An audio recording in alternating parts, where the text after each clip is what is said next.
मैं हूं शिवानी और आप देख रहे हैं बीजापुर एक्सप्रेस। चलते हैं खबरों की ओर।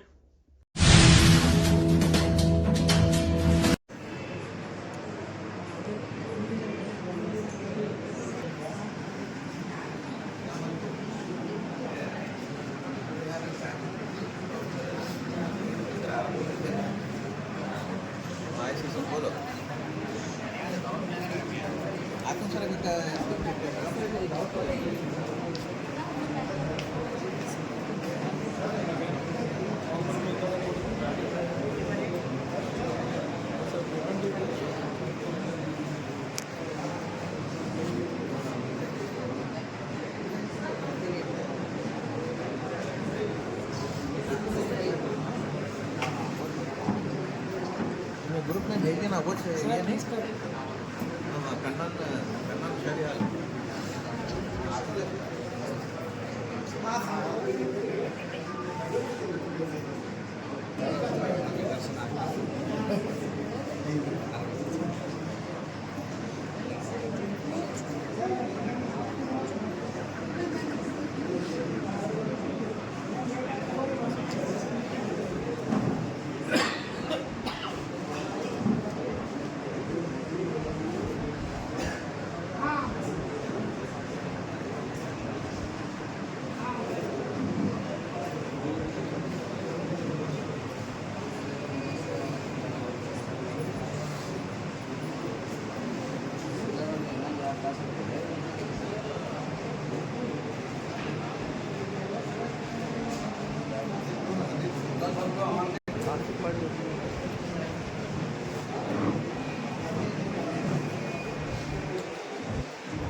ಸಂವಿಧಾನ ಪೀಠಿಕೆಯನ್ನು ನಾವು ಇಲ್ಲಿ ನಮ್ಮ ಹೃದಯದ ನಾವು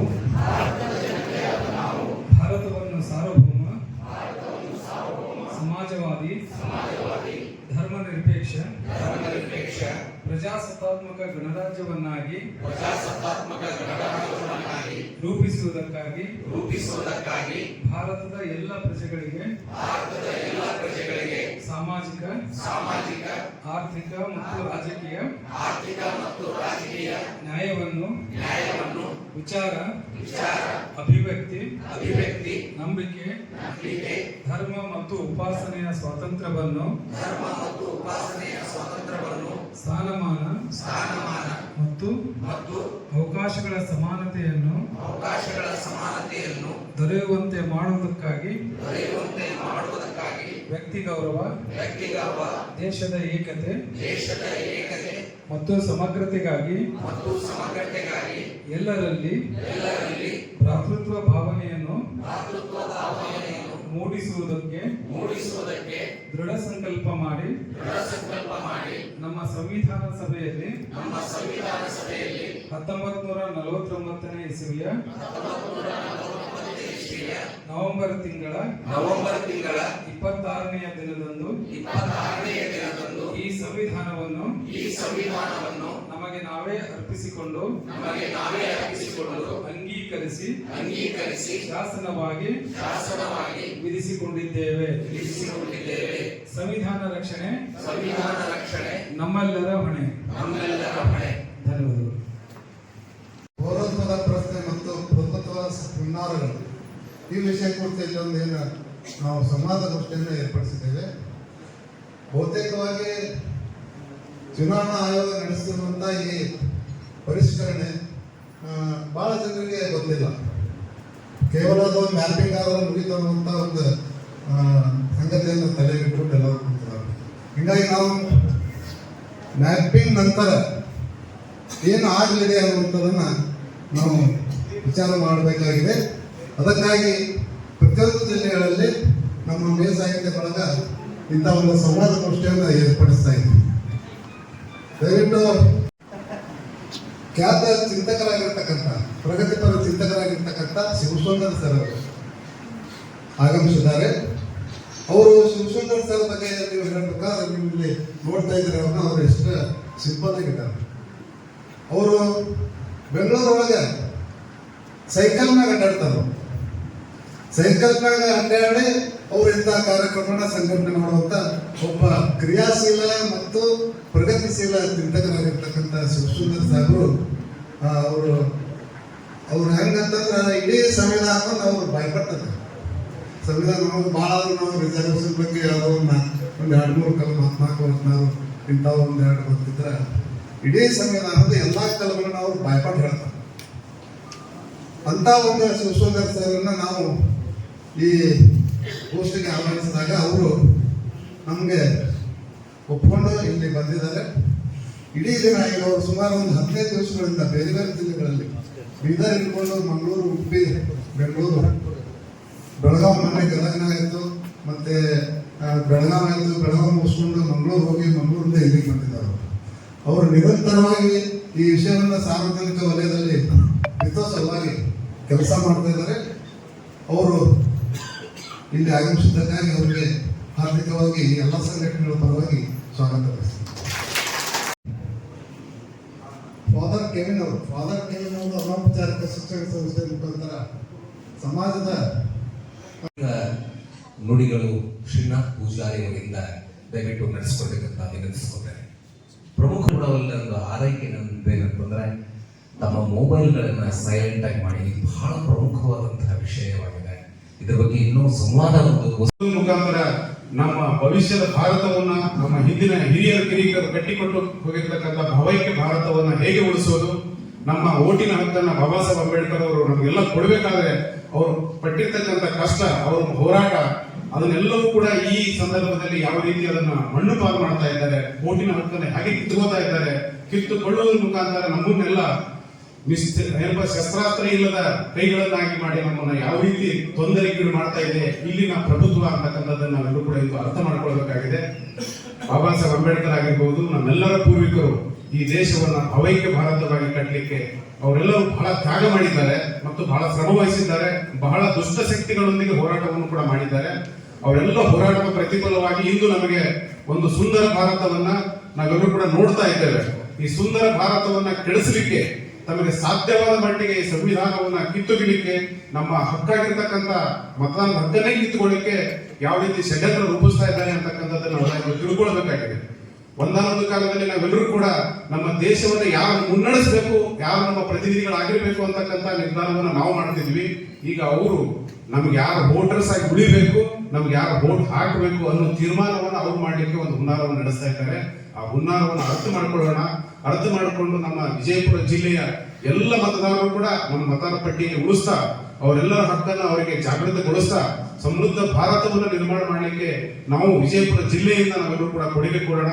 ನಾವೆಲ್ಲ ಇಲ್ಲಿ ಸೇರಿರ್ತಕ್ಕಂಥವರು ಸಾಮಾನ್ಯ ವ್ಯಕ್ತಿಗಳೆಲ್ಲ ಒಂದು ಸಂಘಟನೆಯನ್ನು ಮುನ್ನಡೆಸುವವರು, ಒಂದು ಸಿದ್ಧಾಂತವನ್ನು ಮುನ್ನಡೆಸುವವರು, ಭಾರತವನ್ನು ಪ್ರೀತಿಸುವವರು, ಇಡೀ ಸಮುದಾಯವನ್ನು ಪ್ರೀತಿಸುವವರು ನಾವೆಲ್ಲ ಸೇರಿದ್ದೇವೆ. ನಾವೆಲ್ಲರೂ ಕೂಡಿ ಇಂದಿನ SIR ಈ ಕಾರ್ಯಕ್ರಮ ಯಶಸ್ವಿಗೊಳಿಸಿ ಮುಂದಿನ ಭವಿಷ್ಯದ ಭಾರತವನ್ನು ಕಟ್ಟಲಿಕ್ಕೆ ನಾವೆಲ್ಲರೂ ಕೂಡ ತಯಾರಾಗೋಣ. ಇಷ್ಟೇ ನನ್ನ ಪ್ರಸ್ತಾವನೆ. ನಾವೆಲ್ಲರೂ ಕೂಡ ದಯವಿಟ್ಟು ಶಾಂತ ರೀತಿಯಿಂದ 2 ಗಂಟೆಗಳ ಕಾಲ ಕುಳಿತುಕೊಂಡು ಇದನ್ನೆಲ್ಲವನ್ನು ಕೂಡ ನಾವು ಮನನ ಮಾಡಿಕೊಂಡು ಮುಂದಿನ ಪೀಳಿಗೆಗೆ ಇದನ್ನ ತಿಳಿಸುವಂತಹ, ನಮ್ಮ ನಾಗರಿಕರಿಗೆ ಈ ವಿಷಯವನ್ನ ಏನಪ್ಪಾ ಅಂದ್ರೆ ಇನ್ನೊಂದು ಮಾರ್ಗದಲ್ಲಿ ಅದನ್ನು ಪಸರಿಸುವಂತ ಕೆಲಸ ನಾವೆಲ್ಲರೂ ಕೂಡ ಮಾಡೋಣ. ನಮ್ಮ ಹಿರಿಯ ಚಿಂತಕರು ಹೆಚ್ಚು ವಿಷಯವನ್ನ ಮಾತನಾಡ್ತಾರೆ. ಅವರಿಗೆ ನನ್ನ ಸಮಯವನ್ನು ಕೊಡ್ತಾ ನನ್ನ ಮಾತನ್ನು ಮುಗಿಸ್ತೇನೆ. ಜೈ ಭೀಮ್, ಜೈ ಪ್ರಭುತ್ವ. ಧನ್ಯವಾದ ಶ್ರೀನಾಥ್ ಪೂಜಾರಿ ಅವರಿಗೆ. ಪ್ರಮುಖವಾಗಿ ಈಗ ಪ್ರಮುಖ ಘಟ್ಟ ಈ ಕಾರ್ಯಕ್ರಮದ, ಅದಕ್ಕಿಂತ ಮುಂಚೆ ಒಂದು ಸಣ್ಣ ಕತೆ ಹೇಳಕ್ ಬಯಸ್ತೀನಿ. ಕತೆ ಅಂತಂದ್ರೆ ಅದು ಉದಾಹರಣೆಗಾಗಿ ಇಲ್ಲಿ ಕೂತಂಥವರು ಎಲ್ಲರೂ ಮತ್ತು ಬಂದಂತಹ ಎಲ್ಲರೂ ಕೂಡ ನಾವು ಗುಬ್ಬಿಯಾಗಿದ್ದೇವೆ. ಗುಬ್ಬಿ ಒಂದು ಸಣ್ಣ ಪಕ್ಷಿ. ಇಡೀ ಕಾಡಿಗೆ ಬೆಂಕಿ ಹತ್ತಿ ಉರಿತಾ ಇತ್ತು. ಅವಾಗ ಒಂದು ಪಕ್ಷಿ ಅಂದ್ರೆ ಒಂದು ಗುಬ್ಬಿ ಆ ಕಾಡಿಗೆ ಬೆಂಕಿ ಹತ್ತಿರ್ಬೇಕಾದ್ರೆ ತನ್ನ ಚೊಂಚಿನಿಂದ ತನ್ನ ಒಂದು ಕೊಕ್ಕಳಿಂದ ನೀರು ತಂದನ್ನ ಕಾಡಿಗೆ ಆರಿಸ್ತಾ ಇತ್ತು. ಒಂದ್ ಕಡೆ ಮಂಗ ಕೂತ್ಕೊಂಡು ನೋಡ್ತಾ ಇತ್ತು, ಕೇಕೆ ಹಾಕ್ತಾ ಇತ್ತು ಆ ಮಂಗ. ಅವಾಗ ಮಂಗ ಕೇಳ್ತು ಆ ಪಕ್ಷಿಗೆ, ಎಲ್ಲೋ ನೀನು ಒಂದು ಕೊಂಕಿನಿಂದ ನೀರು ತಂದು ಕಾಡಿಗೆ ಆರಿಸುವಂತ ಪ್ರಯತ್ನ ಮಾಡ್ತಾ ಇದೆಯಲ್ಲ ಹುಚ್ಚ, ಅದು ಬೆಂಕಿ ನಂದುತ್ತದ ಅಂತ. ಅವಾಗ ಆ ಗುಬ್ಬಿ ಹೇಳ್ತು, ನೋಡ್ರೆ ನೀನ್ ಏನ್ ಮಾಡ್ತಾ ಇದೀಯ ಅನ್ನೋದು ಮುಖ್ಯ ಅಲ್ಲ, ನಾನು ಏನ್ ಮಾಡ್ತಾ ಇದ್ದೀನಿ ಅನ್ನೋದು ಮುಖ್ಯ ಇದೆ. ನಾನು ಈಗ ಕಾಡಿಗೆ ಬೆಂಕಿ ಹತ್ತಿದೆ, ಆರಿಸುವವರ ಲಿಸ್ಟ್ ಅಲ್ಲಿ ಇರ್ತಾರೆ, ನೀನು ನಿಂತು ಕೇಕೆ ಹಾಕುವವರ ಲಿಸ್ಟ್ ಅಲ್ಲಿ ಇರ್ತೀಯ. ಅದು ಬಹಳ ಮುಖ್ಯ ಇದೆ. ಇವತ್ತು ಬಂದದ್ದು ನಾನು ಗುಬ್ಬಿ ಯಾಕೆ ಅಂತಂದ್ರೆ, ಬೆಂಕಿಯನ್ನ ಆರಿಸುವಂತ ನಿಟ್ಟಿನಲ್ಲಿ ನಾಳೆ ನಡೆತಕ್ಕಂಥ ಸಮಾಜದ ಈ ಪ್ರಪಗೇಂಡಗಳು ಮತ್ತು ಅನ್ಯಾಯದ ವಿರುದ್ಧ ಎಲ್ಲೋ ಒಂದು ಕಡೆ ನಾವು ಬೆಂಕಿಯನ್ನ ಆರಿಸುವಂತ ಲಿಸ್ಟ್ ಅಲ್ಲಿ ಇರುವಂತ ಎಲ್ಲರೂ ಅಂತಕ್ಕಂಥ ವಿಚಾರವನ್ನ ಈ ಸಂದರ್ಭದಲ್ಲಿ ಹೇಳ್ತಾ, ಪ್ರಮುಖ ಘಟ್ಟ ಶಿವಸುಂದರ್ ಸರ್ ಎರಡು ಮಾತನ್ನ ಈಗ ಹೇಳಬೇಕು, ಎರಡು ಲಕ್ಷಣೆ ಹೇಳಬೇಕು. ವೇದಿಕೆ ಮೇಲಿರುವ ಎಲ್ಲ ಗಣ್ಯರೇ ಹಾಗೂ ವೇದಿಕೆ ಮುಂದೆ ಕುಳಿತಿರುವಂತಹ ಎಲ್ಲ ಬಿಜಾಪುರದ ಬಂಧುಗಳು, ಈ ಹಿಂದೆ 2 ಸತಿ ಬಿಜಾಪುರಕ್ಕೆ ಬಂದಿದ್ದು ನಾಲ್ಕ ಇದೆ. ಇತ್ತೀಚೆಗೆ ಬಂದಿದ್ದು ಬಿಜಾಪುರದ ಮೇ ಸಾಹಿತ್ಯ ಮೇಳಕ್ಕೆ. ಅದರ ಹಿಂದೆ ಬಂದದ್ದು NRC ವಿರುದ್ಧ ಬಿಜಾಪುರದಲ್ಲಿ ಅತಿ ದೊಡ್ಡ ಹೋರಾಟವನ್ನು ನಡೆದಿತ್ತು. ಇಲ್ಲಿರೋ ಬಹುಪಾಲ ಸ್ನೇಹಿತರನ್ನ ನಾನು NRC ಹೋರಾಟದ ಭಾಗವಾಗಿ ನೋಡಿದ್ದೆ. ಬಿಜಾಪುರದ ಇನ್ನೊಂದು ವಿಶೇಷ ಏನಪ್ಪಾ ಅಂದ್ರೆ, ಬೆಂಗಳೂರು ರಾಯಚೂರಲ್ಲಿ ಮಾತ್ರ ಇದ್ದ, ಗುಲ್ಬರ್ಗಾದಲ್ಲಿ ಇದ್ದಂತ ಶಹೀನ್ ಬಾಗ್ ಬಿಜಾಪುರದಲ್ಲೂ ಕೂಡ ಒಂದು ಶಹೀನ್ ಬಾಗ್ ಹೋರಾಟವನ್ನ ಮಾಡಿದ್ವಿ. ಈ ಎಲ್ಲಾ ಹೋರಾಟಗಳ ಭಾಗವಾಗಿಯೇ NRCಯನ್ನ ಈ ಮೋದಿ ಸರ್ಕಾರ ಕೈ ಬಿಡಬೇಕಾಗಿತ್ತು 2020ರಲ್ಲಿ. ಆ ಶ್ರೇಯಸ್ಸು ಬಿಜಾಪುರಕ್ಕೂ ದಕ್ಕತ್ತು. ಹೀಗಾಗಿ ಬಿಜಾಪುರಕ್ಕೆ ಆ ಹಿನ್ನೆಲೆಯಲ್ಲಿ ಆ ನೆನಪಿನೊಂದಿಗೆ ಬರೋದಕ್ಕೆ ನನಗೆ ಬಹಳ ಖುಷಿಯಾಗುತ್ತೆ. ಯಾಕಂತಂದ್ರೆ ಇವತ್ತು ಅದರಷ್ಟೇ ಭೀಕರವಾದಂಥ NRCಯ ಮತ್ತೊಂದು ಹೆಸರಿನಲ್ಲಿ SIR ಅಂತ ಬಂದಿದೆ. NRC ನಮಗೆ ಅರ್ಥವಾಗ್ತಿತ್ತು, ನೇರ ಇತ್ತು, ಬೆತ್ತಲಾಗಿತ್ತು, ನೀವೆಲ್ಲರೂ ಕೂಡ ನಾಗರಿಕರ ಇರುವಂತ ನೇರವಾಗಿ ಪ್ರಶ್ನಿಸ್ತಿತ್ತು, ಅರ್ಥವಾಗೋದು ಕಷ್ಟ ಆಗ್ತಿರಲಿಲ್ಲ. ಸಿಕ್ಕಾಪಟ್ಟೆ ಪ್ರಚಾರವೂ ಇತ್ತು. ಪ್ರಾರಂಭದಲ್ಲಿ ವಿಶೇಷವಾಗಿ ಮೊದಲು ಮುಸ್ಲಿಂ ಸಮುದಾಯ, ಆಮೇಲೆ ದಲಿತ ಸಮುದಾಯ, ಆಮೇಲೆ ಭಾರತದ ಎಲ್ಲಾ ಪ್ರಗತಿಪರ ಸಮುದಾಯ ಒಟ್ಟಾಗಿ ಬೃಹತ್ ಹೋರಾಟವನ್ನು ಕಟ್ಟಿತು. ನಾನು ಅಂದ್ಕೊಂಡಾಗೆ 2019 ನವೆಂಬರಿಂದ 2020 ಫೆಬ್ರವರಿ ಒಳಗಡೆ, ಏನು ಫೆಬ್ರವರಿನಲ್ಲಿ ಇದೇ NRC CAA NPR ವಿರುದ್ಧ ಬೃಹತ್ ದೆಹಲಿ ದಂಗೆಗಳು ಅಂತ ಏನು ನಡೀತು, ಅದರ ಭಾಗವಾಗಿ ಉಮರ್ ಖಲೀದ್ ಇತ್ಯಾದಿಗಳು ಇನ್ನೂ ಜೈಲಲ್ಲಿದ್ದಾರೆ. ಅದು ಕ್ಲೈಮ್ಯಾಕ್ಸ್. ಕೇವಲ 5 ತಿಂಗಳಲ್ಲಿ ಹಿಮ್ಮೆಟ್ಟಲಾಗದ ಬಲಿಷ್ಠವಾದಂತಹ ಸರ್ಕಾರವನ್ನು ಮಂಡಿಯವರು ಮಣಿಸಿದ್ದಿಲ್ಲ 5 ತಿಂಗಳ ಹೋರಾಟದಲ್ಲಿ. ಅದು ಸಾಧ್ಯವಾಗಿದೆ ಯಾಕಪ್ಪ ಅಂದ್ರೆ, ನಮ್ಮೆಲ್ಲರಿಗೂ ಕೂಡ NRC ಏನು ಅಂತ ಸ್ಪಷ್ಟವಾಗಿತ್ತು. ಅದರಿಂದ ಅವರು ಪಾಠ ಕಲಿತಿದ್ದಾರೆ. ಅರ್ಥವಾದ್ರೆ ತಾನೇ ಹೋರಾಟ ಮಾಡಿದ್ದು.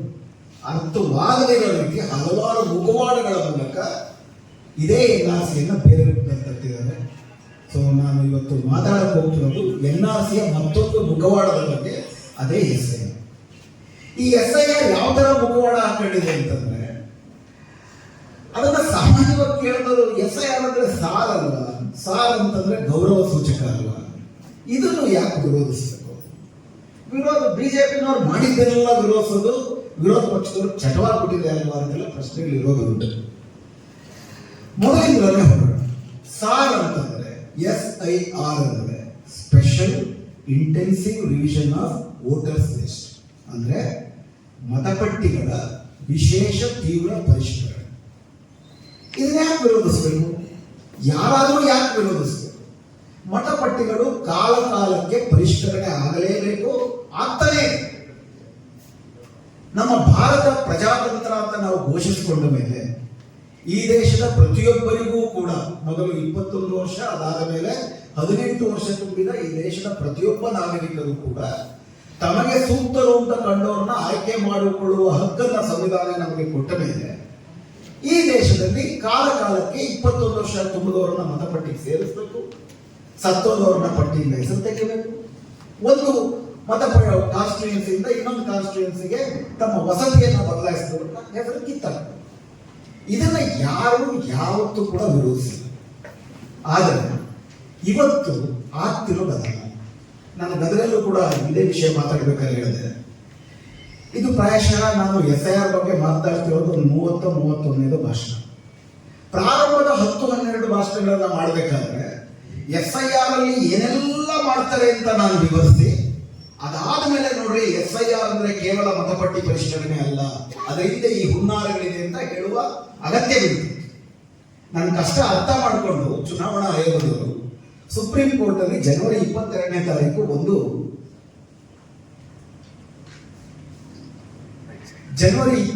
ತಾರೀಕು ಚುನಾವಣಾ ಆಯೋಗದ ಮುಖ್ಯ ವಕೀಲರಾದಂತಹ ರಾಕೇಶ್ ದ್ವಿವೇದಿ ಅವರು ಸುಪ್ರೀಂ ಕೋರ್ಟ್ ಅಲ್ಲಿ ಯಾತಕ್ಕಾಗಿ ನಾವು SIR ಮಾಡ್ತಿದ್ದೀವಿ ಅನ್ನೋದಕ್ಕೆ ಒಂದು ಲಿಖಿತವಾದಂತ ಒಂದು ಹೇಳಿಕೆಯನ್ನು ಕೊಟ್ಟಿದ್ದಾರೆ. ಅದನ್ನ ತಮ್ಮೆಲ್ಲರಿಗೆ ನಾನು ಹೇಳ್ತೀನಿ. ಅದು ಈ SIR ಏನು ಅನ್ನೋದನ್ನು ಸ್ಪಷ್ಟಪಡಿಸ್ತದೆ. SIR ಏನಕ್ಕೆ ನೀವು ಮಾಡ್ತಿದ್ದೀರಾ ಅಂತ ಕೇಳಿದಾಗ ಅವ್ರು ಹೇಳಿದ್ದೇನಪ್ಪ ಅಂದ್ರೆ, ಈ ದೇಶದಲ್ಲಿ ಮತಪಟ್ಟಿ ಪರಿಷ್ಕರಣೆ ಕಾಲಕಾಲಕ್ಕೆ ಆಗ್ತಿತ್ತು. ವಿಶೇಷ ಮತಪಟ್ಟಿ ಪರಿಷ್ಕರಣೆ ಏನಕ್ಕೆ ಅಗತ್ಯವಿತ್ತು ಅಂತಂದ್ರೆ, ಈ ದೇಶದಲ್ಲಿ ಕಳೆದ 25 ವರ್ಷದಲ್ಲಿ ಸಿಕ್ಕಾಪಟ್ಟೆ ನಗರೀಕರಣ ಆಗಿದೆ, ಸಿಕ್ಕಾಪಟ್ಟೆ ಡೂಪ್ಲಿಕೇಟ್ ಓಟ್ಗಳಾಗಿದೆ, ಸಿಕ್ಕಾಪಟ್ಟೆ ವಲಸೆ ಆಗಿದೆ. ವಲಸೆ ಅಂತ ಹೇಳ್ತಿದ್ದೀರಾ, ಆದ್ರೆ ಮತ್ತೊಂದು ಕಡೆ ನಿಮ್ಮ ಗೃಹ ಮಂತ್ರಿಗಳು ಸಂಸತ್ತಿನಲ್ಲಿ ಈ ದೇಶಕ್ಕೆ ಲಕ್ಷಾಂತರ ಜನ, ಕೋಟ್ಯಾಂತರ ಜನ ವಿದೇಶಿ ಅಕ್ರಮ ವಲಸಿಗರು ನುಸುಳಿ ಬಂದ್ಬಿಟ್ಟಿದ್ದಾರೆ. ವಿಶೇಷವಾಗಿ ಬಾಂಗ್ಲಾದೇಶದಿಂದ ಕೋಟ್ಯಾಂತರ ಜನ ಬಾಂಗ್ಲಾದೇಶ ಮುಸ್ಲಿಮರು ನುಸುಳಿ ಬಂದಿದ್ದಾರೆ. ನಿಮಗೆ ಗೊತ್ತಿರಬಹುದು, ಸಂಸತ್ತಿನಲ್ಲಿ ಅಮಿತ್ ಶಾ ಅವರು ರಾಹುಲ್ ಗಾಂಧಿ ಅವರ ಪ್ರಶ್ನೆಗೆ ಉತ್ತರವನ್ನು ಕೊಡುತ್ತಾ ಗುಸ್ಬೈಡಿ ಅವರು ಚುನ್ ಚುನ್ಕೆ ಬಗಾವುಂಗ ಚುನ್ ಚುನ್ಕೆ ಬಗಾವುಂಗ ಅಂತೇಳಿ ಶೋಲೆನಲ್ಲಿ ಗಬ್ಬರ್ ಸಿಂಗ್ ತರ ಹೇಳಿಕೆಯನ್ನೆಲ್ಲ ಕೊಟ್ಟರು. ಎಲ್ಲಿದೆ ನೀವು ಅದನ್ನ ನಿಮ್ಮ ಹೇಳಿಕೆನಲ್ಲಿ ಅದಿಲ್ವಲ್ಲ ಅಂತ ಕೇಳಿದ್ರು. ಹೇಳಿಕೆನಲ್ಲಿ ಇಲ್ಲ ಅಂತಂದ್ರೆ ನಾವು ವಲಸೆ ಅಂತ ಹೇಳಿದೀವಲ್ಲ ಅಂತ. ವಲಸೆ ಅಂತಂದ್ರೆ ಇವತ್ತು ನಿಮ್ಮ ಬಿಜಾಪುರದಲ್ಲೂ ಇರ್ಬೋದು, ಇಡೀ ಕರ್ನಾಟಕದಲ್ಲಿ ಅಥವಾ ಇಡೀ ದೇಶದಲ್ಲಿ ಪಶ್ಚಿಮ ಬಂಗಾಳದಿಂದ, ಜಾರ್ಖಂಡ್ದಿಂದ, ಬಿಹಾರದಿಂದ ಸಾವಿರಾರು ಜನ ವಲಸೆ ಕಾರ್ಮಿಕರು ಬಂದಿದ್ದಾರೆ. ಪ್ರಾಯಶಃ ಈ ಹೋಟೆಲಲ್ಲೂ ಕೂಡ ಬೇರೆ ಜಿಲ್ಲೆಯಿಂದ ಬಂದು, ಬೇರೆ ರಾಜ್ಯದಿಂದ ಬಂದು ಕೆಲಸ ಮಾಡ್ತಿರೋರು ಇರ್ಬೋದು.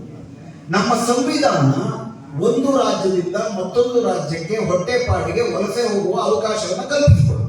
ಅದನ್ನೇನು ತಪ್ಪಂತೀರ ನೀವು? ಇಲ್ಲ ನಾವು ಅದರ ಬಗ್ಗೆ ಹೇಳ್ತಾ ಇಲ್ಲ. ವಿದೇಶದಿಂದ ವಲಸೆಕೋರರು ಬಂದಿದ್ದಾರೆ. ಅದಕ್ಕೆ ಸುಪ್ರೀಂ ಕೋರ್ಟ್ ಅಲ್ಲಿ ಪ್ರತಿಪಕ್ಷದ ಪ್ರಮುಖ ವಕೀಲರಾಗಿದ್ದಂಥ ಕಪಿಲ್ ಸಿಬಾಲ್ ಅವರು ಒಂದು ಪ್ರಶ್ನೆ ಕೇಳಿದ್ರು. ಕೋಟ್ಯಾಂತರ ಜನ ಅಕ್ರಮ ವಲಸಿಗರು ಬಂದಿದ್ದಾರೆ ಅಂತ ನೀವು ಹೇಳ್ತಾ ಇದ್ದೀರಿ, ಅದಕ್ಕೋಸ್ಕರ ನಾವು SIR ಮಾಡ್ತಿದ್ದೀವಿ. SIR ಏನಕ್ಕೆ? ಅಕ್ರಮ ವಲಸಿಗರನ್ನ ಪತ್ತೆ ಹಚ್ಚೋದಕ್ಕೆ. ಅದಕ್ಕೆ ನೀವು ಮೂಲಭೂತವಾಗಿ ತೋರಿಸಬೇಕಾಗಿರೋದೇನು? ಈ ದೇಶದಲ್ಲಿ ಕೋಟ್ಯಾಂತರ ಜನ ಅಕ್ರಮ ವಲಸಿಗರು ಬಂದಿದ್ದಾರೆ ಅಂತ ಅಧ್ಯಯನ ನಡೆದಿದೆಯಾ? ಯಾವುದಾದ್ರೂ ಸರ್ಕಾರದ ತನಿಖೆಗಳು ನಡೆದಿದವ? ಎಷ್ಟು ಜನ ಬಂದಿದ್ದಾರೆ? ಅಂದಾಜಿದೆಯಾ ನಿಮಗೆ? ಈ ದೇಶದಲ್ಲಿ ಆ ಥರದ ಅಂದಾಜೇ ಇಲ್ಲ, ಸುಮ್ಮನೆ ಊಹಾಪೋಹ. ಉದಾಹರಣೆಗೆ ಬಿಹಾರದಲ್ಲಿ ಫಸ್ಟ್ ಈ SIR ಆಯಿತು. SIR ಏನಾಯ್ತು ಏನು ಅವೆಲ್ಲ ನಂತರ ಮಾತಾಡೋಣ. ಏನಕ್ಕಾಗಿ ಮಾಡ್ತಿದ್ದಾರೆ ಅನ್ನೋದನ್ನ ಫಸ್ಟ್ ಅರ್ಥ ಮಾಡ್ಕೊಂಡ್ಬಿಟ್ರೆ ನಮ್ಗೆ ಆ ಹಿನ್ನೆಲೆಯಲ್ಲಿ ಇವನ್ನೆಲ್ಲ ಅರ್ಥ ಮಾಡ್ಕೊಳ್ಳೋ ಸುಲಭ ಆಗುತ್ತೆ. ಅಲ್ಲೂ ಕೂಡ ಹೇಳಿದ್ದೇನು, ಚುನಾವಣೆಯಲ್ಲಿ 2025 ನವೆಂಬರ್ ಇತ್ತು, 2025 ಜೂನ್ಗೆ ದಿಢೀರನ್ನು ಶುರು ಮಾಡ್ತಾರೆ SIR. ಏನಕ್ಕೆ? ಕೋಟಿಗೂ ಹೆಚ್ಚು ಬಾಂಗ್ಲಾದೇಶದ ಮುಸ್ಲಿಮರು ಬಂದಿದ್ದಾರೆ ಬಿಹಾರದಲ್ಲಿ. ಕೋಟಿಗೂ ಹೆಚ್ಚು ಮುಸ್ಲಿಮರು ಬಂದಿರೋದ್ರಿಂದ ಬಾಂಗ್ಲಾದೇಶದ ಒಟ್ಟಾರೆ ಮತದಾನದ ಫಲಿತಾಂಶದ ಮೇಲೆ ಇದು ಪ್ರಭಾವ ಬೀರುತ್ತೆ. ನಮ್ಮ ದೇಶದ ಜನ ಆರಿಸ್ಬೇಕಲ್ವಾ? ಆದ್ದರಿಂದ ಇದನ್ನು ಮಾಡ್ತಿದ್ದೀವಿ ಅಂತ ಆಯ್ತು. ಅಲ್ಲಿ ಮಾಡೋದು ಮೊದಲನೇ ಹಂತ ಆಯ್ತು, ಎರಡನೇ ಹಂತ ಆಯ್ತು, 3 ಹಂತಗಳು ಮುಗಿಸಿ ಅಂತಿಮವಾಗಿ ಬಿಹಾರದ 7,65,00,000 ಜನ ಮತದಾರರಲ್ಲಿ 65 ಲಕ್ಷ ಜನರನ್ನ ಕಿತ್ತಾಕಿದ್ರು, 45 ಲಕ್ಷ ಜನರನ್ನ ಸೇರಿಸಿದ್ರು. ಈ 65 ಲಕ್ಷ ಜನರನ್ನ ಮತಪಟ್ಟಿಯಿಂದ ಹೊರಗಾಕಲ್ಲ, ಇದರಲ್ಲಿ ವಿದೇಶಿಯರೆಷ್ಟು ಕೇಳಬೇಕಲ್ಲ ಪ್ರಶ್ನೆ. ಯಾಕಂದ್ರೆ ನೀವು SIR ಮಾಡ್ತಿರೋದ್ರೆ ಬಾಂಗ್ಲಾದೇಶಿ ವಿದೇಶಿಯರನ್ನ ಪತ್ತೆ ಹಚ್ಚಿದ್ರಿ. ಎಷ್ಟು ಜನ ವಿದೇಶಿಯರನ್ನ ಪತ್ತೆ ಹಚ್ಚಿದ್ರಿ? ಈ ಪ್ರಶ್ನೆಯನ್ನ 2025 ಅಕ್ಟೋಬರ್ 8ರಿಂದ ಪತ್ರಕರ್ತರು, ಪ್ರತಿಪಕ್ಷಗಳು ಚುನಾವಣಾ ಆಯೋಗವನ್ನ ಕೇಳ್ತಾನೆ. ಚುನಾವಣಾ ಆಯೋಗ ಕೊಡ್ತಿರೋ ಉತ್ತರ ಏನಪ್ಪಾ ಅಂದ್ರೆ, ಈ 65 ಲಕ್ಷ ಜನರಲ್ಲಿ 32 ಲಕ್ಷ ಜನ ಪರ್ಮನೆಂಟ್ ಆಗಿ ಶಿಫ್ಟ್ ಆಗಿದ್ದಾರೆ, 8 ಲಕ್ಷ ಡೂಪ್ಲಿಕೇಟ್, 22 ಲಕ್ಷ ಜನ ಸತ್ತೋಗಿದ್ದಾರೆ. ವಿದೇಶಿಯರೆಷ್ಟು? ಎಲ್ಲ ಸೇರಿ ಇಷ್ಟು. ವಿದೇಶಿಯರೆಷ್ಟು? ಇದುವರೆಗೆ ತನಕ ಇಷ್ಟು ಅಂತ ಹೇಳಿ. ಅಂತಿಮವಾಗಿ ಸ್ವತಂತ್ರ ಪತ್ರಕರ್ತರೆ ಎಷ್ಟಿರ್ಬೋದು ಅಂತ ಅಂದಾಜು ಮಾಡಿದಾಗ ಸೊ ಹೆಂಗೆ ನೀವು ಅದನ್ನ ಪತ್ತೆ ಹಚ್ತೀರಿ? ವಿದೇಶಿಯರು ಅಂತ ಅಂದ್ಬಿಟ್ಟು ನಾವು ಚುನಾವಣಾ ಆಯೋಗಕ್ಕೆ ದೂರು ಕೊಡಬೇಕು. Form number 7. ಫಾರಂ ನಂಬರ್ 7ರಲ್ಲಿ ನನ್ನ ಈ ಕಾನ್ಸ್ಟಿಟ್ಯೂನ್ಸಿಗೆ ಸೇರಿರುವ ವ್ಯಕ್ತಿ ವಿದೇಶಿಯ, ಇವರನ್ನ ನೀವು ಪತ್ತೆ ಹಚ್ಚಬೇಕು ಅಂದಾಗ ಆ ದೂರನ್ನ ಅನುಸರಿಸಿ ಚುನಾವಣಾ ಆಯೋಗ ಹೋಗ್ಬಿಟ್ಟು ನೀವು ವಿದೇಶಿಯನ ಅಲ್ವಾ ಅಂತ ಪರಿಶೀಲನೆ ಮಾಡುತ್ತೆ. ಅಂತ ಎಷ್ಟು ದೂರನ್ನ ಸಲ್ಲಿಸಿದ್ರು ಬಿಜೆಪಿ ಬಿಹಾರದಲ್ಲಿ? ಅವ್ರ ಪ್ರಕಾರ ತಾನೇ 1 ಕೋಟಿ ಜನ ಇದ್ದಿದ್ದು. ಬಿಹಾರದಲ್ಲಿ ಅವರು ಎಷ್ಟು ಕೋಟಿ ಸಲ್ಲಿಸಿದ್ರು ಅಂತಂದ್ರೆ 0.0000 ಒಂದು ದೂರ ಸಲ್ಲಿಸಿಲ್ಲ ಅವರು. ಸ್ವತಂತ್ರ ಪತ್ರಕರ್ತರು ಸಿಕ್ಕಿದ್ದೇನು? 1200 ಅಪ್ಲಿಕೇಶನ್ ಸಿಕ್ತು. ಏನು? ವಿದೇಶಿಯರು ಅಂತ. ಈ 1200ರಲ್ಲಿ ನಿಮ್ಗೆ ಆಶ್ಚರ್ಯ ಆಗುತ್ತೆ, 770 ಜನ ನಾನು ವಿದೇಶಿಯ, ನನ್ನ ಹೆಸರು ತೆಗೀರಿತ ಅವರೇ ಹಾಕಿರೋ ಅಪ್ಲಿಕೇಶನ್. ಎಲ್ಲಾದ್ರೂ ಉಂಟಾಯಿತು ನಾನು ವಿದೇಶಿ ಅಂತ ನಾನೇ ಅಪ್ಲಿಕೇಶನ್. ಸರಿ, ಸುಪ್ರೀಂ ಕೋರ್ಟ್ ಒಪ್ಪಲಿಲ್ಲ, ಅದನ್ನ ಕಿತ್ತಾಕಿದ್ರು. ಒಂದು 300 ಜನ ಉಳಿತು ಅಪ್ಲಿಕೇಶನ್. 300 ಜನರಲ್ಲಿ 220 ಜನ ಬಿಹಾರ, ನಿಮಗೆ ಗೊತ್ತಿರೋ ಹಾಗೆ ನೇಪಾಳದ ಬಾರ್ಡರ್. ನೇಪಾಳದಿಂದ ಬಿಹಾರಕ್ಕೆ ಬಂದು ಬಿಹಾರದ ಹಿಂದೂಗಳನ್ನ ಮದುವೆ ಆಗಿರುವ ನೇಪಾಳದ ಹೆಣ್ಣು ಮಕ್ಕಳು. ಅವರಿಗಾಗಲೇ 5-6 ಸತಿ ಓಟ್ ಹಾಕ್ಬಿಟ್ಟಿದ್ದಾರೆ. ಸುಮಾರು 30-40 ವರ್ಷದಿಂದ ಇರುವಂತ. ಇನ್ನ 220 ಜನ ಅಂತ, ಇನ್ನು ಉಳಿದವರು 80 ಜನ. ಅದರಲ್ಲಿ ದರ್ಭಾಂಗ ಅನ್ನುವ ಜಿಲ್ಲೆಯಲ್ಲಿ 5 ಜನ ಅಕ್ರಮ ಮುಸ್ಲಿಮರು ಅಂತ ಪತ್ತೆ ಆಯಿತು. ಅದರಲ್ಲಿ 3 ಜನ ಸತ್ತೋಗ್ಬಿಟ್ರು, 2 ಸತ್ತು. ಕನ್ನಡದಲ್ಲಿ ಒಂದು ಗಾದೆ ಇದೆ, ಬೆಟ್ಟ ಕಳೆದು ಇಲ್ಲಿನೂ ಇಳಿಲಿಲ್ಲ. 7 ಕೋಟಿ ಆಕ್ಚುಲಿ ನೋಡಿದ್ರೆ ಬಿಹಾರದ ಒಟ್ಟಾರೆ ಜನಸಂಖ್ಯೆ 8,02,00,000 ಯುವ ಮತದಾರರು. ಅದನ್ನು ಏಕಾಏಕಿ 7,65,00,000 ಇಳಿಸ್ಬಿಟ್ರು. ಈ 65 ಲಕ್ಷದಲ್ಲಿ ವಿದೇಶಿ ಮತದಾರರು ಯಾರು ಅವ್ರು ಹೇಳೋ ತರ ಇರಲಿಲ್ಲ ಅನ್ನೋದು ಸಾಬೀತಾಗಿದೆ. ವಾದ ಮಾಡಿದ್ರು ಸುಪ್ರೀಂ ಕೋರ್ಟ್ ಅಲ್ಲಿ, ಎಲ್ಲಿ ವಿದೇಶಿಯರು ಇದ್ದಾರೆ ಅಂದ್ಬಿಟ್ಟು ಎಲ್ಲಿದೆ ಇದರಲ್ಲಿ? ಹಂಗಲ್ಲ ಸರ್, ನಮಗ ಹಕ್ಕಿದೆ. ಸಂವಿಧಾನ ಆರ್ಟಿಕಲ್ 324, ಆರ್ಟಿಕಲ್ 326 ಪ್ರಕಾರ ನಮಗೆ ನಾಗರಿಕರಿಗೆ ಮಾತ್ರ ಮತದಾನ ಕೊಡಬೇಕು ಅಂತಿದೆ. ನಾಗರಿಕರು ಯಾರು ಅಂತ ಪತ್ತೆ ಹಚ್ಚುವ ಅಧಿಕಾರ ನಿಮಗೆ ಎಲ್ಲಿದೆ? ಈ ಚರ್ಚೆ ಮತ್ತೆ ಬರುತ್ತೆ. ಕೊನೆಗೆ ಅವರು, ನಾನು ಬರ್ತೀನಿ, ಕೊನೆಗೆ ಈ ರಾಕೇಶ್ ದ್ವಿವೇದಿ ಎನ್ನುವಂತಹ ಸುಪ್ರೀಂ ಕೋರ್ಟಿನ ಹಿರಿಯ ವಕೀಲ ಜನವರಿ 22ನೇ ತಾರೀಕು ಸುಪ್ರೀಂ ಕೋರ್ಟ್ಗೆ ಕೊಟ್ಟಂತ ಅಫಿಡವಿಟ್ ಅಲ್ಲಿ ಹೇಳಿರೋದೇನಪ್ಪಾ ಅಂದ್ರೆ, ಈ ದೇಶದಲ್ಲಿ ನಾಗರಿಕತ್ವ ಕಾಯ್ದೆಗೆ, ದಯವಿಟ್ಟು ಗಮನ ಕೊಟ್ಟು ಕೇಳಿ, ನಾಗರಿಕತ್ವ ಕಾಯ್ದೆಗೆ 2002ರಲ್ಲಿ ಅಟಲ್ ಬಿಹಾರಿ ವಾಜಪೇಯಿ ಅವರು ಒಂದು ತಿದ್ದುಪಡಿ ತಂದರು. ಇದಕ್ಕೊಂದು ಇತಿಹಾಸ ಇದೆ, ಅದಕ್ಕೆ ಮುಂಚೆ ಅದನ್ನ ಒಂಚೂರು ಅರ್ಥ ಮಾಡ್ಕೊಂಡು ನಾವು ಸಂವಿಧಾನದ ಪೀಠಿಕೆಯನ್ನು ಓದಬೇಕಾದ್ರೆ, we the people of India, ನಾವು ಈ ದೇಶದ ಜನ, ನಾವು ಮಾಲೀಕರು, ನಾವು ಈ ದೇಶವನ್ನ ಸ್ವತಂತ್ರ ಪ್ರಜಾತಂತ್ರವನ್ನಾಗಿ ರೂಪಿಸಲು ಬಯಸುತ್ತೇವೆ ಅಂತ ನಾವು ಈ ದೇಶವನ್ನು ನಾವೇ ಕಟ್ಟಿದ್ದೀವಿ. ಏನಂದ್ರೆ ಅರ್ಥ, ಪ್ರಜಾತಂತ್ರ ಅಂದ್ರೆ ಅಂಬೇಡ್ಕರ್ ಹೇಳೋ ತರ 1947ಕ್ಕೆ ನಮಗೆ ಸ್ವಾತಂತ್ರ್ಯ ಬರುವುದಕ್ಕೆ ಮುಂಚೆ, ಬ್ರಿಟಿಷರು ಭಾರತಕ್ಕೆ ಬರುವುದಕ್ಕೆ ಮುಂಚೆ ಈ ದೇಶವನ್ನ ಸಾಮ್ರಾಜ್ಯಗಳು ಆಳ್ತಿದ್ರು. ಅಲ್ಲಿ ರಾಜ ಎಲ್ಲುತ್ತಿದ್ದ, ಅಂಬೇಡ್ಕರ್ ಹೇಳುವ ಹಾಗೆ ರಾಣಿ ಹೊಟ್ಟೆ ರಾಜ ಹೋಗ್ತಿದ್ದ. ಆ ರಾಜ ಅವಿವೇಕಿ, ಅನರ್ಹ, ಅಯೋಗ್ಯ, ಭ್ರಷ್ಟ, ಲಂಪಟ ಏನೇ ಆಗಿದ್ರು ರಾಣಿಯ ಮಗ ಅನ್ನೋ ಕಾರಣಕ್ಕಾಗಿ ಅವನು ರಾಜ ಆಗ್ತಿದ್ದ. ನಮಗೆ ಯಾವುದು ಹಕ್ಕಿರ್ತಿರ್ಲಿಲ್ಲ, ನಾವು ಪ್ರಜೆಗಳು, ನಾಗರಿಕರು. ನಾವು ರಾಜನ ಕೊಳಪಟ್ಟಿ ಇಟ್ಟು ಕೇಳುವಂತ ವ್ಯವಸ್ಥೆ ಅಲ್ಲ, ಅವ್ರು ಕೊಟ್ಟಿದ್ದನ್ನ ಭಿಕ್ಷೆಯಾಗಿ ಅನುಭವಿಸ್ಬೇಕಾಗುತ್ತೆ. ಇದನ್ನ ರಾಜರ ಯುಗ ಅಂತ ಕರೀತೀವಿ. ಪ್ರಜಾತಂತ್ರದಲ್ಲಿ ಏನಾಗುತ್ತೆ, ಪ್ರಜಾತಂತ್ರದಲ್ಲಿ ರಾಜ ಮತಪೆಟ್ಟಿಗೆಯಲ್ಲಿ ಇಟ್ಟಿರ್ತಾನೆ, ನಾನು ನೀವೆಲ್ಲರೂ ಓಟ್ ಹಾಕ್ತೀವಿ. ನಾನು ನೀವೆಲ್ಲರೂ ಅಂದರೆ ಯಾರು? ಇದು ಕೂಡ ತುಂಬಾ ಮುಖ್ಯವಾದ ಪ್ರಶ್ನೆ. ನಾವು SIR ನ ಅರ್ಥ ಮಾಡ್ಕೋಬೇಕಾದ್ರೆ, ಯಾಕಂದ್ರೆ ನಮ್ಮ ದೇಶದಲ್ಲಿ ಚುನಾವಣೆಗಳು ನಡೆದಿದ್ದಾವೆ. ಸ್ವಾತಂತ್ರ್ಯ ಮುಂಚೆನೂ ಚುನಾವಣೆ ನಡೆದಿದೆ. 1937ರಲ್ಲಿ ಬ್ರಿಟಿಷರ್ ಕಾಲದಲ್ಲಿ ಚುನಾವಣೆ ನಡೀತು. ಆ ಚುನಾವಣೆಯಲ್ಲಿ ಮತದಾರರು ಯಾರು ಅನ್ನುವ ಪ್ರಶ್ನೆ ಬಂದಾಗ, ಯಾರು ಮತದಾರರು ಅಂತಂದ್ರೆ ಯಾರು ಆಸ್ತಿವಂತರೋ, ಯಾರು ಸುಶಿಕ್ಷಿತರೋ, ಯಾರು ಸ್ಥಾನಮಾನ ಉಳ್ಳವರೋ ಅವರು ಮಾತ್ರ ಮತದಾರರು. ಅನಕ್ಷರಸ್ಥರು ಮತದಾರರಲ್ಲ, ಕೂಲಿಕಾರರು ಮತದಾರರಲ್ಲ, ಆಸ್ತಿವಂತರು ಮತದಾರರಲ್ಲ, ಇವೆಲ್ಲವೂ ಆಸ್ತಿ ಗಿಸ್ತಿ ಇಲ್ಲದ ಮಹಿಳೆಯರು ಯಾರು ಮತದಾರರಲ್ಲ, ಅವರೆಲ್ಲರೂ ಅವಿವೇಕಿಗಳು ಅನ್ನೋ ಕಲ್ಪನೆ ಬರೀ ಭಾರತದಲ್ಲಿ ಮಾತ್ರ ಅಲ್ಲ, ಬ್ರಿಟಿಷರವರು ಅದೇ ಹೇಳ್ತಾರೆ. ಹಂಗ ನೋಡಿದ್ರೆ ಸಂಸದೀಯ ಪ್ರಜಾತಂತ್ರದ ತಾಯಿಯಾದಂತ ಬ್ರಿಟನ್ನಿನಲ್ಲಿ ತನ್ನ ಹೆಣ್ಣು ಮಕ್ಕಳಿಗೆ ಅವರು ಓಟ್ ಕೊಟ್ಟಿದ್ದು 1948ರಲ್ಲಿ. ಅಲ್ಲಿವರ ತನಕ ಓಟಿನ ರೈಟ್ ಇರಲಿಲ್ಲ.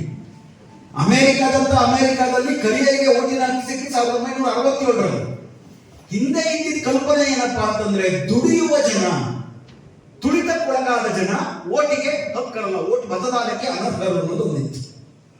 ಬ್ರಿಟಿಷರ್ ಕಾಲದಲ್ಲಿ 37ರಲ್ಲಿ ಚುನಾವಣೆ ಆದಾಗ ಈ ದೇಶದ 17% ಜನ ಮಾತ್ರ ಓಟ್ ಹಾಕಿದ್ರು. ಆದ್ರೆ ನಮ್ಮ ಸ್ವಾತಂತ್ರ್ಯ ಹೋರಾಟ ಕೇವಲ ಬ್ರಿಟಿಷರ ವಿರುದ್ಧ ನಡೆದ ಹೋರಾಟ ಅಲ್ಲ. ನಮ್ಮ ಸ್ವಾತಂತ್ರ್ಯ ಹೋರಾಟ ನಮ್ಮೆಲ್ಲರಿಗೂ ಕೂಡ ಸಮಾನತೆಯನ್ನು ಬೆಳೆಸಿಕೊಳ್ಳುವುದಕ್ಕಾಗಿ ನಡೆದಂತ ಹೋರಾಟ. ಈ ದೇಶದ ಕೂಲಿ ಜನ, ಮಹಿಳೆಯರು, ದಲಿತರು, ಹಿಂದೂಗಳು, ಮುಸ್ಲಿಮರು ಪ್ರತಿಯೊಬ್ಬರಿಗೂ ಕೂಡ ದೇಶದ ಅಧಿಕಾರದಲ್ಲಿ, ಸಂಪತ್ತಿನಲ್ಲಿ ಸಮಾನ ಪಾಲು ಬೇಕು ಅಂತ ಕೇಳಿದಂತ ಸಮಾನತೆಯ ಆಶಯದ ಹೋರಾಟ. ಅದರ ಭಾಗವಾಗಿ ನಮ್ಮ ಸಂವಿಧಾನದ ಆರ್ಟಿಕಲ್ 4ರಿಂದ ಆರ್ಟಿಕಲ್ 8 ತನಕ ಈ ದೇಶದ ನಾಗರಿಕರು ಯಾರು, ಈ ದೇಶದ ಮತದಾರರು ಯಾರು ಅನ್ನೋದನ್ನ ಅದು ಸ್ಪಷ್ಟವಾಗಿ ನಿರ್ವಚನೆ ಮಾಡೋದು. ಪ್ರತಿಯೊಂದು ದೇಶದಲ್ಲೂ ಬಂದ ಪ್ರಶ್ನೆ ಏನಪ್ಪಾ ಅಂತಂದ್ರೆ, ಮತದಾರರ ಪ್ರಜಾತಂತ್ರದಲ್ಲಿ ಯಾಕದು ಮುಖ್ಯ ಆಗುತ್ತೆ? ಎಲ್ಲರೂ ವೋಟ್ ಹಾಕಬೇಕು. ಅವರು ಯಾರು ಹಿಂದೂ ಆಗಿರಲಿ, ಮುಸ್ಲಿಂ ಆಗಿರಲಿ, ಕ್ರಿಶ್ಚಿಯನ್ ಆಗಿರಲಿ, ಬ್ರಾಹ್ಮಣ, ಕುರುಬ, ಲಿಂಗಾಯತ, ದಲಿತ ಅಥವಾ ಹೆಣ್ಣು ಗಂಡು ಯಾರೇ ಆಗಿದ್ರು ಕೂಡ ಎಲ್ಲರಿಗೂ ಒಂದೇ ಓಟು. ಎಲ್ಲರೂ ಓಟ್ ಹಾಕಬೇಕು ಅಂತಾದಾಗ ಅದರ ಲಾಭ ಯಾರಿಗಾಗುತ್ತೆ? ಇದು ತುಂಬಾ ಮುಖ್ಯವಾದ ಪ್ರಶ್ನೆ. SIR ಅರ್ಥ ಮಾಡ್ಕೋಬೇಕಾದ್ರೆ ಎಲ್ಲರಿಗೂ ಸಮಾನವಾದಂತ ಓಟು, ಬಹುಸಂಖ್ಯಾತರೆಲ್ಲರೂ ಓಟ್ ಹಾಕಬೇಕು ಅಂತಾದಾಗ ಅದರ ರಾಜಕೀಯ ಲಾಭ ಆಗೋದು ಯಾಕಪ್ಪ ಅಂದ್ರೆ, ಯಾವ ದೇಶದಲ್ಲಿ ಬಹುಸಂಖ್ಯಾತರು ಬಡವರು ಇರ್ತಾರೋ ಅವ್ರಿಗೆ ಲಾಭ ಆಗುತ್ತೆ. ಅಂಬೇಡ್ಕರ್ ಆಶಯ ಏನಿತ್ತು? ಬಹುಸಂಖ್ಯಾತರು ಬಡವರೇ ಆದಾಗ, ಬಡವರೇ ಹೆಚ್ಚು ಓಟ್ ಹಾಕಿದಾಗ ಬಡವರ ರಾಜ್ಯ ಬರುತ್ತೆ. ಬಡವರಿಗೆ ರಾಜಕೀಯ ಅಧಿಕಾರವನ್ನ ಕೊಡುವ ಭಾಗವಾಗಿ ಈ ಪ್ರಜಾತಂತ್ರವನ್ನ ನಾವು ರೂಪಿಸಿಕೊಂಡ್ವಿ. ಹೀಗಾಗಿ ಎಲ್ಲರಿಗೂ ಒಂದೇ ಓಟು. ಈ ಓಟ್ ಯಾರಿಗಿರ್ಬೇಕು? ಯಾರು ಓಟಿನ ಹಕ್ಕನ್ನ ಪಡ್ಕೊಳ್ತಾರೆ? ಯಾರು ಈ ದೇಶದ ನಾಗರಿಕರು? ಅವರು ಈ ದೇಶದ ಮತದಾರರು. ಯಾರು ಈ ದೇಶದ ನಾಗರಿಕರು? ಇದು ಕೂಡ ನಮ್ಮ ಸಂಸತ್ತಿನಲ್ಲಿ, ನಮ್ಮ ಸಂವಿಧಾನ ಸಭೆಯಲ್ಲಿ ಅತಿ ದೊಡ್ಡ ಚರ್ಚೆ. ಯಾಕಂದ್ರೆ ಆ ಕಾಲಘಟ್ಟದಲ್ಲಿ ಒಂದು ಜನಾಂಗಕ್ಕೆ ಸೀಮಿತವಾದವರು ಮಾತ್ರ ಒಂದು ದೇಶದ ಪ್ರಜೆಗಳು. ಕೆಲವು ದೇಶಗಳಲ್ಲಿ ಹಾಗಿತ್ತು. ಒಂದು ಧರ್ಮವನ್ನ ಆಚರಿಸುವವರು ಮಾತ್ರ ಒಂದು ದೇಶದ ಪ್ರಜೆಗಳು, ಒಂದು ಭಾಷೆಯನ್ನ ಮಾತಾಡೋರು ಮಾತ್ರ ಒಂದು ದೇಶದ ಪ್ರಜೆಗಳು ಅಂತ ಕೆಲವು ದೇಶಗಳಲ್ಲಿ ಇತ್ತು. ಆದ್ರೆ ನಮ್ಮ ದೇಶ ಆತರ ಒಂದು ಧರ್ಮ, ಒಂದು ಭಾಷೆಯನ್ನ ಆಧರಿಸಿ ಕಟ್ಟಿದಂತ ದೇಶಗಳು ಚೂರಾಗದು. ಆದ್ರೆ ನಮ್ಮ ಸಂವಿಧಾನ ಸ್ವಾತಂತ್ರ್ಯ ಹೋರಾಟದಲ್ಲಿ ಅಂಬೇಡ್ಕರ್, ನೆಹರು ಇತ್ಯಾದಿಗಳೆಲ್ಲರ ಒಂದು ಪ್ರಜಾತಾಂತ್ರಿಕ ಆಶಯಗಳ ಭಾಗವಾಗಿ ಈ ದೇಶ ನಾವೆಲ್ಲರೂ ಕಟ್ಟಿದ್ವಿ. ಹಿಂದೂ, ಮುಸ್ಲಿಂ ಎಲ್ಲರೂ ಏಕಕಾಲದಲ್ಲಿ ಹರಹರ ಮಹಾದೇವ ಇತ್ತು, ಅಲ್ಲಾಹು ಅಕ್ಬರು ಇತ್ತು, ಒಟ್ಟಿಗೆ ಇತ್ತು, ಪ್ರಣಾಮು ಇತ್ತು, ಸಲಾಮು ಇತ್ತು. ಈ ದೇಶದಲ್ಲಿ ಒಟ್ಟಿಗೆ ಕಟ್ಟಿದಂತ ದೇಶ. ಹೀಗಾಗಿ ಈ ದೇಶದಲ್ಲಿ ಹುಟ್ಟಿದವರೆಲ್ಲರೂ ನಾಗರಿಕರು. ಇದು ಮೊದಲನೇ ವಿಷಯ ನಾವು ತಿಳ್ಕೊಂಡ್ಬಿಡೋಣ. ಈ ದೇಶದ ನಾಗರಿಕರು, ನಾಗರಿಕರಾಗುವುದಕ್ಕೆ ಅರ್ಹತೆ ಏನು? ಈ ದೇಶದಲ್ಲಿ ಒಂದು ಧರ್ಮದಲ್ಲಿ ಹುಟ್ಟುವುದು ಅರ್ಹತೆ ಅಲ್ಲ, ಒಂದು ಜಾತಿಯಲ್ಲಿ ಹುಟ್ಟುವುದು ಅರ್ಹತೆ ಅಲ್ಲ. ಯಾವ ಜಾತಿ ಧರ್ಮದಲ್ಲಿ ನಾವು ಹುಟ್ಟಿದ್ರು ಕೂಡ ಈ ದೇಶದಲ್ಲಿ ಹುಟ್ಟಿದ್ರೆ ನಾನು ಈ ದೇಶದ ನಾಗರಿಕ. ಈ ದೇಶದ ನಾಗರಿಕರಾದರೆ ನಾನು ಈ ದೇಶದ ಮತದಾರ. ಈ ದೇಶದ ನಾಗರಿಕನಾಗಿ ನಾನು ಹುಟ್ಟಿದ ತಕ್ಷಣ ಸಂವಿಧಾನ ನನಗೆ ಘನತೆಯಿಂದ ಬದುಕುವಂತ ಸಾಂವಿಧಾನಿಕ ಹಕ್ಕನ್ನು ಕೊಡುತ್ತೆ. ನಾನು ನಾಗರಿಕ, ಈಗ ಪ್ರಜೆ ಅಲ್ಲ. ನಾಗರಿಕರಿಗೂ ಪ್ರಜೆಗೂ ಇರುವ ವ್ಯತ್ಯಾಸ ಏನು? ಗಣರಾಜ್ಯಕ್ಕೂ ಸಾಮ್ರಾಜ್ಯಕ್ಕೂ ಇರುವ ವ್ಯತ್ಯಾಸ ಏನು? ಸಾಮ್ರಾಜ್ಯದಲ್ಲಿ ಸಾಮ್ರಾಟ ನನಗೆ ಭಿಕ್ಷೆ ಕೊಟ್ಟರೆ ಬದುಕ್ತೀನಿ. ಗಣರಾಜ್ಯದಲ್ಲಿ ನಾನು ರಾಜ, ಕೊಳಪಟ್ಟಿ ಇಟ್ಕೊಂಡು ನಾನು ಬೇಕಾದ ಕೇಳ್ತೀನಿ. ನಾನು ಹಕ್ಕಿರುವ ನಾಗರಿಕ. ನಾನು ಈ ದೇಶದಲ್ಲಿ ಹುಟ್ಟಿದ್ರೆ ಇವತ್ತು ನಮ್ಮ ಸಂವಿಧಾನ ನಾನು ಹಸಿವಿನಿಂದ ಸಾಯದಿರುವಂತಹ ಹೊಣೆಗಾರಿಕೆಯನ್ನ ಸರ್ಕಾರದ ಮೇಲೆ ಹೊರಿಸುತ್ತೆ. ನನಗೆ ಕನಿಷ್ಠ ವಸತಿ, ಕನಿಷ್ಠ ಬಟ್ಟೆ, ಕನಿಷ್ಠ ಆರೋಗ್ಯ, ಕನಿಷ್ಠ ಶಿಕ್ಷಣ, ಕನಿಷ್ಠ ಜೀವನೋಪಾಯವನ್ನು ಕಲ್ಪಿಸಿಕೊಡುವಂತಹ ಜವಾಬ್ದಾರಿ ಸರ್ಕಾರದ. ನಿಮ್ಮ ನರೇಗಾ ಇರ್ಬೋದು, 5 kg ಅಕ್ಕಿ ಇರ್ಬೋದು, ಪ್ರಾಥಮಿಕ ಶಾಲೆಗಳಿರ್ಬೋದು, ಇವೆಲ್ಲವೂ ಕೂಡ ಈ ಆಶಯಗಳಿಂದ ಬಂದಿದೆ. ಹೀಗಾಗಿ ಓಟಿನ ಹಕ್ಕಿಗೂ ನಾಗರಿಕತ್ವಕ್ಕೂ ನಮ್ಮ ಘನತೆಯಿಂದ ಬದುಕುವ ಹಕ್ಕಕ್ಕೂ ನೇರ ಸಂಬಂಧ ಇದೆ. ಇದೆಲ್ಲವನ್ನೂ ಕೂಡ ನಿರ್ದೇಶನ ಮಾಡ್ತಿದ್ದೇನು? ಈ ದೇಶದ ಹುಟ್ಟಿದವರೆಲ್ಲರೂ ಭಾರತೀಯರು, ಅವರಿಗೆ ಹಕ್ಕಿದೆ. ಇಂಥ ಒಂದು ಸಂವಿಧಾನದಲ್ಲಿ ಇದ್ದಂತ ಅಂಶಗಳಿವೆ. 1955ರಲ್ಲಿ ಒಂದು ನಾಗರಿಕತ್ವ ಕಾಯ್ದೆ ಅಂತ ಮೊದಲನೇ ಸಂಸತ್ತು ಒಂದು ಕಾಯ್ದೆ ಮಾಡಿತು. ಆ ಕಾಯ್ದೆಯಲ್ಲಿ ಈ ದೇಶದಲ್ಲಿ ಹುಟ್ಟಿದವರು ನಾಗರಿಕರು 5 ತರದ ನಾಗರಿಕತ್ವವನ್ನು ಪಟ್ಟಿ ಮಾಡಿದ್ರು. ಮೊಟ್ಟ ಮೊದಲನೇದು ಹುಟ್ಟಿದವರು. ನಾನು ಹುಟ್ಟಬೇಕು, ನಮ್ಮ ಅಪ್ಪ ಅಮ್ಮ ಹುಟ್ಟಿರಬೇಕು, ಅಥವಾ ನಾನು 7 ವರ್ಷ ಇಲ್ಲಿ ವಾಸ ಮಾಡಿ ನಾನು ಅಪ್ಲಿಕೇಶನ್ ಹಾಕೊಂಡ್ರೆ ನನ್ನ ಓಟಿನ ಹಾಕಿರ್ಬೇಕು, ನ್ಯಾಚುರಲೈಸೇಷನ್, ರಿಜಿಸ್ಟ್ರೇಷನ್ ಇವೆಲ್ಲ ಭಾಗವಾಗಿ ಬಂತು. ಬಟ್ ಯಾವುದರಲ್ಲೂ ಕೂಡ ನನ್ನ ಧರ್ಮವೋ ನನ್ನ ಹುಟ್ಟನ್ನೋ ಅನುಮಾನಿಸುವಂಥದ್ದಿರಲಿಲ್ಲ. ಆದರೆ 2002ರಲ್ಲಿ ಅಟಲ್ ಬಿಹಾರಿ ವಾಜಪೇಯಿ ಇಂಥ ಒಂದು ಪ್ರಜಾತಾಂತ್ರಿಕ ಆಶಯವನ್ನುಳ್ಳಂತ ನಾಗರಿಕತ್ವ ಕಾಯ್ದೆಗೆ ಒಂದು ತಿದ್ದುಪಡಿ. ಯಾವಾಗ? 2002. ಆ ತಿದ್ದುಪಡಿಯ ಭಾಗವಾಗಿಯೇ NPR NRC ಜಾರಿ. ಆ ತಿದ್ದುಪಡಿ ಈ ದೇಶದ ನಾಗರಿಕರು ಯಾರು ಮತ್ತು ಈ ದೇಶದಲ್ಲಿ ನಾಗರಿಕತ್ವವನ್ನು ಹೇಗೆ ತಮ್ಮನ್ನ ಸಾಬೀತು ಮಾಡಿಕೊಡ್ಬೇಕು ಅಂತ ಕೆಲವು ಷರತ್ತುಗಳನ್ನು ಮಾಡಿತು. ನಾವೆಲ್ಲರೂ ಹೋರಾಟ ಮಾಡಿದ್ದು ಅದರ ವಿರುದ್ಧ. ಈಗ ಜನವರಿ 22ನೇ ತಾರೀಕು ಸುಪ್ರೀಂ ಕೋರ್ಟ್ ಅಲ್ಲಿ ಚುನಾವಣಾ ಆಯೋಗ ಹೇಳಿದ್ದೇನಪ್ಪಾ ಅಂದ್ರೆ 2002ರಲ್ಲಿ ಅಟಲ್ ಬಿಹಾರಿ ವಾಜಪೇಯಿ ಅವರು ಈ ತಿದ್ದುಪಡಿ ತಂದಿದ್ದಾರೆ. ಈ ತಿದ್ದುಪಡಿ ತಂದ ಮೇಲೆ ಒಂದು SIR ಆಗಿಲ್ಲ ಈ ದೇಶದಲ್ಲಿ. ನಾವೇನ್ ಮಾಡ್ತಿದ್ದೀವಿ, 2025ರ SIR ಅನ್ನ ದಯವಿಟ್ಟು ಕೇಳಿಸ್ಕೊಳ್ಳಿ. 2025ರಲ್ಲಿ ನಡೆಯುತ್ತಿರುವ SIR ಅನ್ನ ನಾವು ಈ ದೇಶದ ನಾಗರಿಕರ ನಾಗರಿಕತ್ವ ಪರಿಶೀಲನೆ ಮಾಡುವ ಅವಕಾಶವನ್ನಾಗಿ ಬಳಸಿಕೊಳ್ಳುತ್ತಿದ್ದೇವೆ. ಮತಪಟ್ಟಿ ಪರಿಷ್ಕರಣೆ ಅಲ್ಲ, ಸ್ಪಷ್ಟವಾಗಿರಲಿ ಎಲ್ಲರಿಗೂ ಕೂಡ. ಚುನಾವಣಾ ಆಯೋಗ ಸುಪ್ರೀಂ ಕೋರ್ಟ್ ಅಲ್ಲಿ ಸ್ಪಷ್ಟವಾಗಿ ಹೇಳಿದೆ, ನಾವು ಈ ದೇಶದ ಪ್ರತಿಯೊಬ್ಬರ ನಾಗರಿಕತ್ವ ಪರಿಶೀಲನೆ ಮಾಡ್ತಿದ್ದೀವಿ. ಯಾಕಂದ್ರೆ 2002ಕ್ಕೆ ಹಿಂದೆ ಈ ದೇಶದ ನಾಗರಿಕರ ಯಾರು ಅಂತ ಕೇಳಿದ್ರೆ ನಾನು ಸೆಲ್ಫ್ ಡಿಕ್ಲರೇಷನ್ ಮಾಡ್ಕೋತಿದ್ದೆ, ನಾನು ಈ ದೇಶದ ನಾಗರಿಕ. ಎಲ್ಲಿಂದ ಬರ್ತಿತ್ತು ನನಗೆ ಆ ಸೆಲ್ಫ್ ಡಿಕ್ಲರೇಷನ್? ಎಲ್ಲಿಂದ ಅಂದ್ರೆ ಈ ದೇಶದಲ್ಲಿ ಮೊಟ್ಟ ಮೊದಲ ಮತಪಟ್ಟಿ ತಯಾರಾಗಿದ್ಯಾವಾಗ? 1951ರಲ್ಲಿ ಈ ದೇಶದ ಚುನಾವಣೆ ನಡೀತು, ಮೊಟ್ಟ ಮೊದಲ ಲೋಕಸಭಾ ಶಾಸನಸಭಾ ಚುನಾವಣೆಗಳು. ಆ ಚುನಾವಣೆಗೆ ಮುಂಚೆ 1950ರಲ್ಲಿ ಪ್ರಜಾಪ್ರತಿನಿಧಿ ಕಾಯ್ದೆ 1950 ಅಂತ ಬಂತು. ಆ ಪ್ರಜಾಪ್ರತಿನಿಧಿಯ ಕಾಯ್ದೆಯ ಭಾಗವಾಗಿ ದೇಶದಲ್ಲಿ ಮೊಟ್ಟ ಮೊದಲ ಬಾರಿಗೆ ಚುನಾವಣಾ ಆಯುಕ್ತರು ಮೊದಲ ಚುನಾವಣೆಗೆ ತಯಾರಿಯನ್ನು ಮಾಡ್ತಾ ಸ್ವತಂತ್ರ ಭಾರತದ ಮತದಾರರು ಯಾರು ಅಂತ ಒಂದು ಪಟ್ಟಿಯನ್ನು ಮಾಡಿದ್ರು. ಈ ಮತದಾರರು ಯಾರು ಅಂತ ಪಟ್ಟಿ ಮಾಡಬೇಕಾದ್ರೆ ಯಾರು ಈ ಮತದಾರರು? 21 ವರ್ಷ ತುಂಬಿದ ಈ ದೇಶದ ನಾಗರಿಕರು. ಈ ದೇಶದ ನಾಗರಿಕರು ಯಾರ್ಯಾರು ವಾಸ ಮಾಡ್ತಿದ್ದಾರೆ ಅವರೆಲ್ಲ ಈ ದೇಶದ ನಾಗರಿಕರು ಆಗಬಾರದು. ಹೀಗೆ ಹಂಗ ನೋಡಿದ್ರೆ ಅವಾಗ ಚುನಾವಣಾ ಪ್ರಕ್ರಿಯೆ ಶುರುವಾಗಿದ್ದೇ 1950ರ ಫೆಬ್ರವರಿಗೆ, 1950ರ ಜೂನ್ನಿಂದ ಶುರುವಾಯಿತು ಮತಪಟ್ಟಿಗಳನ್ನ ತಯಾರು ಮಾಡುವಂಥದ್ದು. ಇಲ್ಲಿ ಒಂದು ಮುಖ್ಯವಾದಂತ ಅಂಶವನ್ನು ಗಮನಿಸಿ.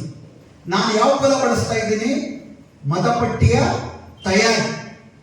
ಇಲ್ಲಿರೋದೇನು? ಮತಪಟ್ಟಿಯ ಪರಿಷ್ಕರಣೆ. ತಯಾರಿಗೂ ಪರಿಷ್ಕರಣೆಗೂ ಇರುವ ವ್ಯತ್ಯಾಸ ಏನಪ್ಪಾ ಅಂದ್ರೆ, ತಯಾರಿ ನಾನು ಹೊಸದಾಗಿ ಮಾಡ್ತೀನಿ. ಈ ದೇಶದಲ್ಲಿ ಹೊಸದಾಗಿ ಮತಪಟ್ಟಿ ತಯಾರಾದದ್ದು ಒಂದೇ ಸತಿ 1951ರಲ್ಲಿ. ಅದಾದ ನಂತರದಲ್ಲಿ ಅದು ಪರಿಷ್ಕರಣೆ ಆಗ್ತಾ ಬರುತ್ತೆ. ಪರಿಷ್ಕರಣೆ ಅಂದ್ರೇನು? 1951ರ ಪಟ್ಟಿಗೆ ಸೇರ್ಪಡೆ ಮತ್ತು ಕಿತ್ತಾಟ. ಆಧಾರ ಯಾವುದು? 1951ರ ಮತಪಟ್ಟಿ ತಯಾರಾದ. ಇವರೇನು ಹೇಳಿ, ನಾವು 2002ರ ನಾಗರಿಕತ್ವ ಕಾಯ್ದೆಗೆ ಅಟಲ್ ಬಿಹಾರಿ ವಾಜಪೇಯಿ ಅವರ ತಿದ್ದುಪಡಿ ತಂದ ನಂತರದಲ್ಲಿ ಈ ದೇಶದಲ್ಲಿ ನಾಗರಿಕತ್ವ ಪರಿಶೀಲನೆ ಆಗಿಲ್ಲ. ಪ್ರತಿಯೊಬ್ಬರ ನಾಗರಿಕತ್ವ ಪರಿಶೀಲನೆ ಮಾಡಿ ಆ ನಾಗರಿಕತ್ವ ಪರಿಶೀಲನೆಯಲ್ಲಿ ಪಾಸಾದವರಿಗೆ ಮಾತ್ರ ನಾವು ಮತದಾರರನ್ನಾಗಿ ನಾವು ಒಳಗೊಳ್ಳುತ್ತೇವೆ. ಇದರ ಅರ್ಥ ಏನು? ಮತಪಟ್ಟಿಯಲ್ಲಿ ನೀವಿಲ್ಲ ಅಂದ್ರೆ ಅರ್ಥ ಏನು? ನೀವು ನಾಗರಿಕರಲ್ಲ ಅಂತ. NRC ಏನ್ ಮಾಡ್ತಿತ್ತು? NRC ಇದನ್ನೇ ಮಾಡ್ತಿತ್ತು. ಸೊ ಹೀಗಾಗಿ SIR ಅಂದರೆ ಏನಪ್ಪಾ ಅಂತಂದ್ರೆ, ಚುನಾವಣಾ ಆಯೋಗವೇ ಸ್ಪಷ್ಟವಾಗಿ ಹೇಳಿದಂತೆ SIR ಅಂದರೆ ಈ ದೇಶದ 145 ಕೋಟಿ ಜನರ ಮೇಲೆ, ಈ ದೇಶದ 145 ಕೋಟಿ ಜನರ ಮೇಲೆ, ಕೇವಲ ಮುಸ್ಲಿಮರ ಮೇಲಲ್ಲ, ಕೇವಲ ಕ್ರಿಶ್ಚಿಯನ್ನರ ಮೇಲಲ್ಲ, ಕೇವಲ ದಲಿತರ ಮೇಲಲ್ಲ, ಈ ದೇಶದ ಅಷ್ಟೂ 145 ಕೋಟಿ ಜನರ ಮೇಲೆ ಮೋದಿ ಸರ್ಕಾರ ಹಾಕ್ತಿರೋ SIR ಅಂದ್ರೆ ಗೊತ್ತಲ್ಲ ನಿಮಗೆ? ಆರೋಪ ಪಟ್ಟಿ. ಏನಂತ ಆರೋಪ ಮಾಡ್ತಿದ್ದಾರೆ ನಮ್ಮ ಮೇಲೆ? ನೀವು 145 ಕೋಟಿ ಜನರು ವಿದೇಶಿಯರು. ನೀವೇನ್ ಮಾಡಬೇಕು?